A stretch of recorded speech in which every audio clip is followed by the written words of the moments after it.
Friends welcome to CV guide. तो आज की वीडियो में आपको बताऊंगा कि how you can enhance your civil engineering skills for your campus recruitment and off campus recruitment. तो आप इस वीडियो को शुरू से लास्ट तक ध्यान से सुनिए एंड ये वीडियो आपको बहुत ही यूजफुल होने वाली है आपके कैंपस इंटरव्यू की प्रिपरेशन के लिए। बस स्लाइड में आपको बताऊंगा कौन कौन से बेसिक सिविल इंजीनियरिंग फील्ड होते हैं। स्ट्रक्चर इंजीनियरिंग में आप कंसिडर कर सकते हैं building design, bridge design, steel design and other kind of structure. In transportation engineering में आप कंसिडर कर सकते हैं road design, track design, signalling design. Environmental engineering में आप कंसिडर कर सकते हैं drainage design, sewer design and other kind of environmental issues. GIS and remote sensing, इसमें आप कंसिडर कर सकते हैं mobile mapping, lidar and other kind of cloud points, right. Project management में आप billing engineer kind of things consider कर सकते हैं, या पावर बीआई या other kind of the project related जो भी मैनेजमेंट इश्यूज होते हैं वो प्रोजेक्ट मैनेजमेंट के अंदर आते हैं। जियो technical engineering, soil related issues जो भी आते हैं वो सब जियो टेक्निकल इंजीनियरिंग के अंदर आते हैं। एंड साइट कंस्ट्रक्शन ये डिफरेंट तरह की साइट्स हो सकती है, industrial site, building site, bridge site, road site, right. अब मैं इस स्लाइड में आपको बताऊंगा कि कौन सी बेसिक स्किल है जिन पे आपको ध्यान रखना है। Theoretical knowledge, practical knowledge, software knowledge and communication skill, ये चारों स्किल्स बहुत इंपॉर्टेंट है और कोई भी स्किल आपकी कम नहीं होनी चाहिए। ये चारों स्किल इक्वली इंपॉर्टेंट है कैंपस रिक्रूटमेंट के लिए। यदि इसमें से कोई भी स्किल आपकी डाउन होती है तो ये आपको नुकसान पहुंचा सकती है आपके कैंपस रिक्रूटमेंट में, ठीक है। अब मैं आपको नेक्स्ट बताऊंगा कि इन स्किल्स को कैसे बढ़ा सकते हैं और इनकी तैयारी कैसे करनी है आपको। सबसे पहले थ्योरेटिकल नॉलेज में आपको क्या करना है, आपको हमेशा जिस भी फील्ड की कंपनी आती है, जो भी मैंने प्रीवियस स्लाइड में आपको फील्ड बताया, यदि स्ट्रक्चरल इंजीनियरिंग की आती है, रोड डिजाइन की आती है, एनवायरमेंटल की आती है, उस फील्ड से रिलेटेड आपकी सारी बेसिक टर्मिनोलॉजी या बेसिक क्वेश्चन की प्रिपरेशन होनी चाहिए। जनरली मैंने देखा है कि स्टूडेंट्स बहुत ही डीपली तैयारी कर लेते हैं बट वो बेसिक टर्मिनोलॉजी पे ध्यान नहीं देते हैं। बट कैंपस रिक्रूटमेंट में बिकॉज ये फ्रेशर रिक्रूटमेंट होता है तो इंटरव्यूअर बहुत ही बेसिक क्वेश्चन पे फोकस करता है और वो बेसिक क्वेश्चन से ही वो जज करना चाहते हैं कि स्टूडेंट्स के बेसिक कॉन्सेप्ट क्लियर है या नहीं है। बट समटाइम स्टूडेंट बहुत डीप तैयारी कर लेते हैं, बहुत बड़ी बड़ी डेरिवेशन और फॉर्मूलाज याद करते हैं, वो बेसिक टर्मिनोलॉजी पे फोकस नहीं करते हैं। तो मैं आपको कहना चाहूंगा जिस भी फील्ड का आप इंटरव्यू देने जा रहे हैं उस फील्ड की आपकी बेसिक टर्मिनोलॉजी बिल्कुल क्लियर होनी चाहिए। सेकंड है well explanation about your summer internship. Summer internship बहुत ही क्रूशियल पार्ट प्ले करता है आपके कैंपस रिक्रूटमेंट में, बिकॉज यदि आपका कोई एक्सपीरियंस होता नहीं है स्टूडेंट टाइम में तो इंटरव्यू चाहता है कि आपने आपकी समर इंटर्नशिप में कैसे किया, आपने उसको कितना सीरियसली लिया और आपने उससे क्या सीखा। यदि आप उसको वेल एक्सप्लेन करते हैं और एक्सप्लेनेशन इस तरह का होना चाहिए कि इंटरव्यू को लगे कि रियली आपने अपनी ट्रेनिंग समर इंटर्नशिप को बहुत अच्छे से किया है, वो बहुत फोकस तरीके से किया है, उस इंडस्ट्री में गए हैं, आपने वहाँ कैसे टीम बिल्डिंग करी है, आपने कैसे वहाँ प्रॉब्लम सॉल्विंग करी है, वो सारी चीजें जितना बहुत अच्छे से एक्सप्लेन कर सकते हैं आप उसको एक्सप्लेन कीजिए। ये बहुत ही इंपॉर्टेंट रोल प्ले करता है आपके रिक्रूटमेंट में। थर्ड पॉइंट है well knowledge about civil engineering materials. जिस भी फील्ड का आप इंटरव्यू देने जा रहे हैं उसकी बेसिक जो भी उसके बेसिक मटेरियल्स हैं, मार्केट में क्या क्या मटेरियल्स आ रहे हैं उसके बारे में आपको बेसिक नॉलेज होनी चाहिए। फोर्थ पॉइंट है कि आपको ड्राइंग रीडिंग बहुत अच्छे से आनी चाहिए। बहुत ड्राइंग रीडिंग का मतलब है कि आपको किस तरह प्लान पढ़ना, सेक्शन पढ़ना, राइट, एलिवेशन पढ़ना, ये आपको बहुत अच्छे से आने चाहिए। क्योंकि यदि ड्राइंग रीडिंग स्किल्स कई बार इंटरव्यूअर आपको इंटरव्यू में ड्राइंग देते हैं, वो प्लान या सेक्शन कटवा लेते हैं, ठीक है। तो आपको बहुत अच्छे से ये चीज़ आनी चाहिए, बिकॉज जब वो कोई भी आपको सेक्शन काटने के लिए बोलते हैं या कोई भी सेक्शन ड्रॉ करने के लिए बोलते हैं वो आपकी इमेजिनेशन टेस्ट करना चाहते हैं कि how well are you imagination. क्योंकि सिविल इंजीनियरिंग में इमेजिनेशन बहुत इंपॉर्टेंट रोल होता है।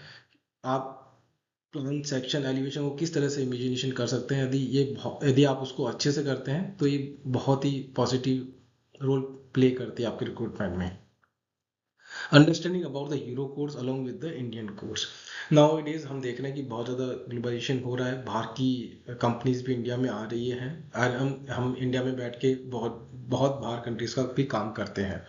तो आपको ड्यूरिंग द स्टडी हम मोस्टली इंडियन कोड पे फोकस करते हैं, तो हमें इंडियन कोड की तो परफेक्ट नॉलेज होनी होनी चाहिए। बट मैं आपको गाइड करूंगा कि यदि पैरेलली आप यूरो कोड के रिलेटेड भी कुछ नॉलेज गेन कर सकते हैं तो आपके लिए बहुत ही पॉजिटिव होगा। और मैं अपनी आगे वाली वीडियो में बताऊंगा कि हम उसमें से कौन कौन सी चीज़ें लर्न कर सकते हैं जो आपको आपके कैंपस इंटरव्यू में काम आती है। प्रैक्टिकल नॉलेज आप कैसे इंक्रीज कर सकते हैं? प्रैक्टिकल नॉलेज के लिए आप बहुत से ज़्यादा साइट पे जाएं, साइट पे देखें, क्योंकि सिविल इंजीनियरिंग एक ऐसा फील्ड है कि आप कहीं भी बाहर निकलोगे आपको बहुत सारी साइट्स दिख जाएंगी। तो आप उसमें एज ए इंटरेस्ट आपको देखना चाहिए वहाँ क्या मटेरियल यूज़ हो रहा है, क्या क्या इक्विपमेंट यूज़ हो रहे हैं, किस तरह से वो लेवलिंग कर रहे हैं, किस तरह से वो शटरिंग कर रहे हैं, क्या कवर यूज़ हो रहा है, क्या क्या साइट पे वो प्रिकॉशंस रख रहे हैं, ये सारी चीज़ें आपको पता होनी चाहिए। तो मैं कहूँगा कि स्टूडेंट टाइम में जितना भी आपको यदि फ्री टाइम मिलता है आप साइट पे जाइए और प्रैक्टिकल नॉलेज को गेन कीजिए।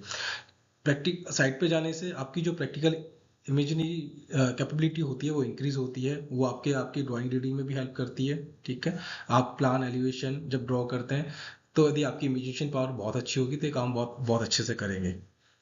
गेट नॉलेज, जैसे मैंने बताया कि आप डिफरेंट टाइप की टेक्नोलॉजी का नॉलेज लीजिए, क्योंकि हम कॉलेज टाइम में शायद लेटेस्ट टेक्नोलॉजी के बारे में इतना मेंशन नहीं है, तो जैसे जैसे हम साइट पे जाते हैं लेटेस्ट ट्रेंड देखते हैं तो उसकी नॉलेज हमें वहाँ से मिलती है। आप साइट पे जाके कंस्ट्रक्शन प्रोसीजर देखिए, बैचिंग प्लांट किस तरह से काम करता है। यदि आप रोड की साइड पे जा रहे हैं तो रोड वहाँ पर कौन कौन से मटेरियल यूज़ हो रहे हैं, किस तरह के इक्विपमेंट यूज़ हो रहे हैं। स्टील की साइड पे जाते हैं तो किस तरह की वेल्डिंग यूज़ हो रही है। तो ये डिफरेंट डिफरेंट आपको कंस्ट्रक्शन प्रोसीजर आपको इसकी नॉलेज लेनी चाहिए।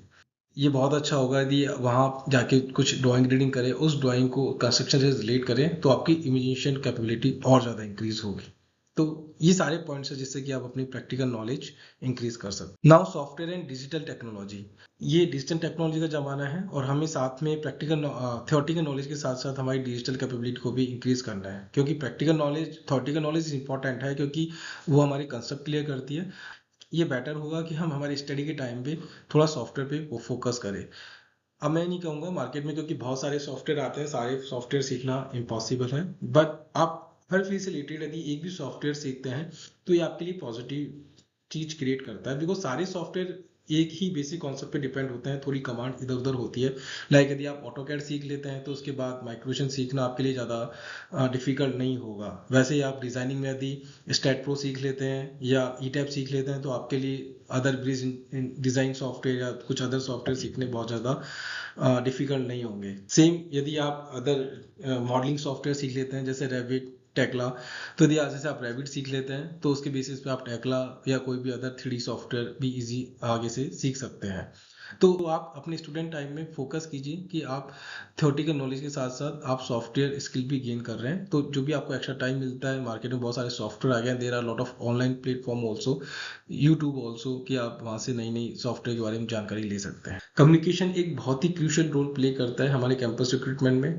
तो आप ड्यूरिंग द इंटरव्यू आपकी स्पीकिंग बहुत अच्छे से होनी चाहिए, स्पीकिंग आपको अच्छे से बढ़ानी पड़ेगी। मैं कुछ फ्रेशर्स को देखता हूँ कि उसकी इंग्लिश बहुत अच्छी है बट जब व्हेन दे स्पीक इंग्लिश तो वो थोड़ा सा हेजिटेशन करते हैं, तो वो नहीं होना चाहिए। आप कंफर्टेबल होके बोलिए, जितना भी आप बोलते हैं उसको कॉन्फिडेंस होके बोलिए। ऐसा नहीं कि आपको बहुत हाई फ्लुएंसी की इंग्लिश की जरूरत है, कि बिकॉज आई डोंट बिलीव कि बिना इंग्लिश के कुछ हो नहीं सकता या इंग्लिश बहुत अच्छी होनी चाहिए। आपकी इंग्लिश इतनी अच्छी होनी चाहिए कि आप बोल सकें और सामने वाले की इंग्लिश को आप समझ सकें।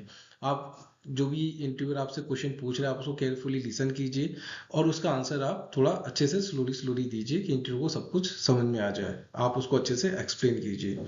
ठीक है, तो कम्युनिकेशन भी एक क्रूशियल रोल प्ले करता है आपके कैंपस रिक्रूटमेंट में। यदि आपकी कम्युनिकेशन अच्छी नहीं है तो स्टूडेंट टाइम में ही या कॉलेज टाइम में ही आप उसको फोकस कर सकते हैं। आप अपने फ्रेंड के साथ इंग्लिश में बातें कर सकते हैं, इंग्लिश में डिस्कशन कर सकते हैं, इससे आपकी हेजिटेशन खुलेगी। बिकॉज फ्रेंड के साथ हम कैसा भी डिस्कशन कर सकते हैं और जब वो बातें करते करते डिस्कशन करते करते कॉन्फिडेंस बिल्टअप हो जाता है। और when you go in the campus recruitment I think this will help in your campus interview and you can speak there very confidently. Really? So thank you so much. I think ये video आपको बहुत पसंद आई होगी and ये आपको बहुत help करेगी आपके कैंपस रिक्रूटमेंट में। मैं आगे से रिलेटेड और भी डीप डीप नॉलेज अपनी यूट्यूब वीडियो में लाऊंगा जो भी आपको फ्यूचर में हेल्प करेगी। Thank you so much guys.